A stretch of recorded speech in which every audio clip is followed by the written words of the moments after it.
Question 1. Stimulus. See image. Question.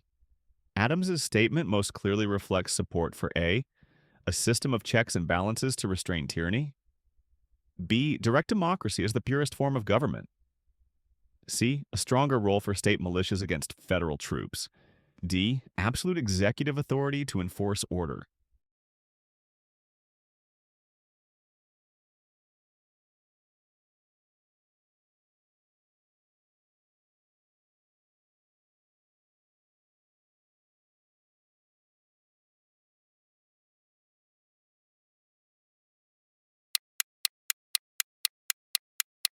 The correct answer is A. A system of checks and balances to restrain tyranny. Adams argued that liberty required division of power among branches. His writings supported the framers' emphasis on checks and balances at the Constitutional Convention. Question 2. Stimulus. Jay's Treaty, 1794. British troops shall withdraw from the western posts. Question. Why was this treaty so controversial in the United States? A. It forced Americans to repay their own war debt to France. B. It required the United States to ally with France. C. It abolished all tariffs on British imports. D. Many feared it gave Britain too many concessions without guaranteeing American rights.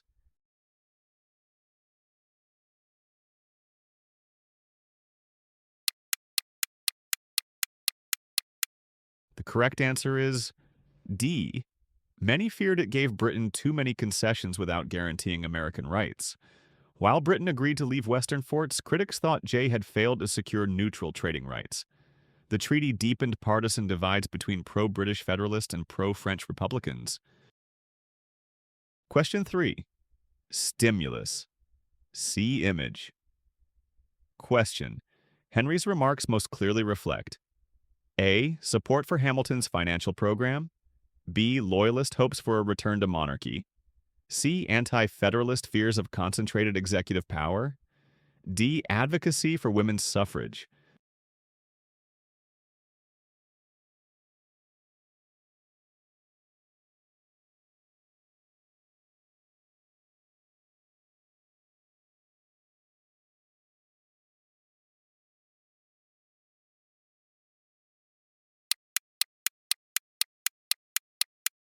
The correct answer is C.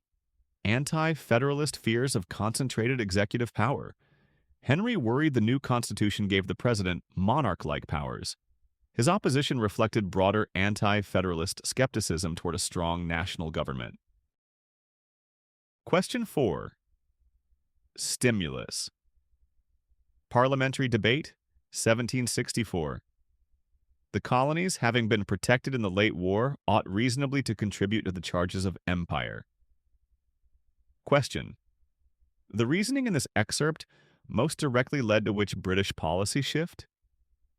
A. Repeal of mercantilist regulations to encourage free trade. B. Transition from salutary neglect to direct taxation and enforcement. C. Granting colonial representation in the House of Commons. D. Decentralization of imperial administration to colonial governors.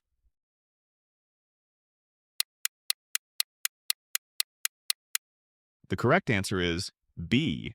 Transition from salutary neglect to direct taxation and enforcement. Britain's massive war debt after the French and Indian War prompted revenue measures like the Sugar and Stamp Acts.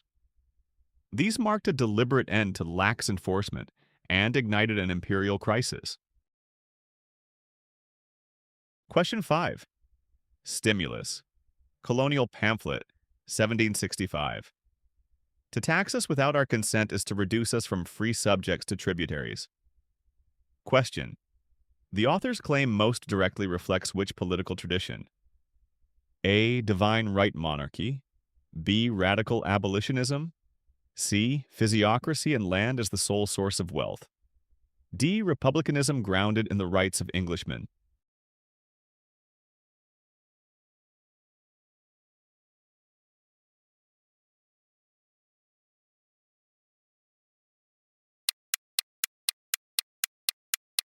The correct answer is D. Republicanism, grounded in the rights of Englishmen.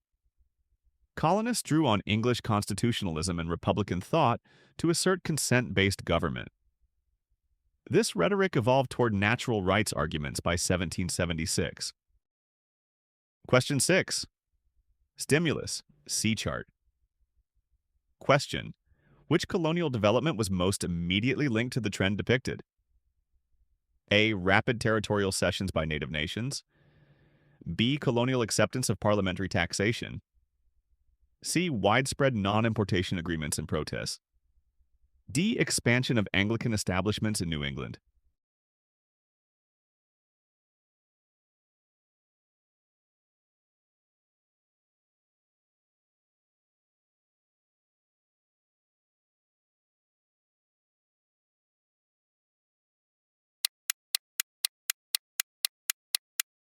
The correct answer is C. Widespread non-importation agreements and protests. Wartime debt drove Parliament to tax and regulate the colonies, prompting organized boycotts. These economic protests became key tools of intercolonial mobilization. Question 7. Stimulus. See image. Question. The complaint in this letter is best understood in the context of A. The Tea Act's preferential monopoly. B. The Intolerable Acts closure of Boston alone. C. The Declaratory Act's repeal of all trade regulations. D. The Quebec Act's expansion of colonial assemblies.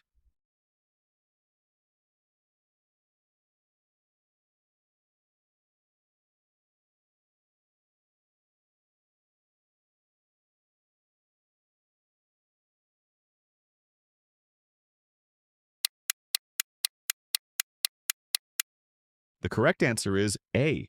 The Tea Act's preferential monopoly. The Tea Act preserved the tax and gave the East India Company a trading advantage, perceived as coercive. Many colonists saw this as a dangerous precedent for parliamentary control over commerce. Question 8. Stimulus. Petition of enslaved Bostonians to the Massachusetts legislature, circa 1777.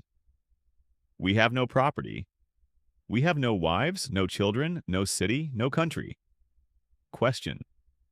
This document most directly illuminates which paradox of the Revolutionary era? A. Widespread northern support for the West Indies slave trade. B. Tension between liberty rhetoric and continued slavery. C. Economic dependence on Spanish silver. D. The triumph of loyalist ideology in New England.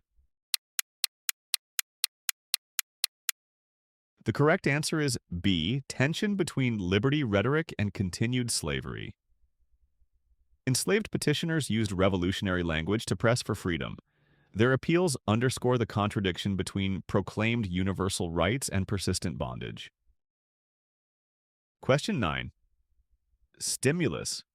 Excerpt, Articles of Confederation. Each state retains its sovereignty, freedom, and independence. Question. Which problem most clearly resulted from the structure described? A. Overbearing national executive power. B. Permanent standing army dominating civil society. C. Expansion of federal courts into state criminal matters. D. Inability to resolve interstate trade barriers and raise revenue.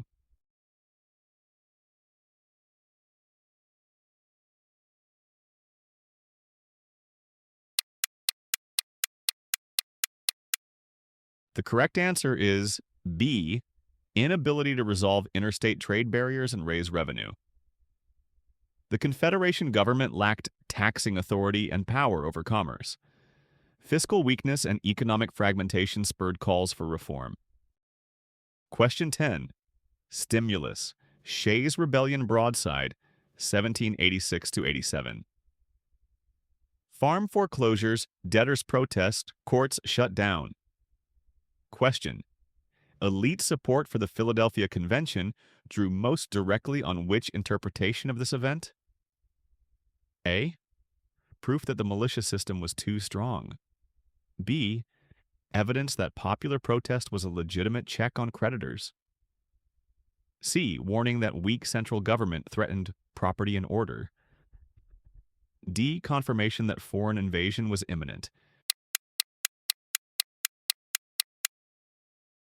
The correct answer is C. Warning that weak central government threatened property and order. Shays Rebellion signaled to many elites that the Confederation could not ensure stability. It became a catalyst for drafting a stronger national frame.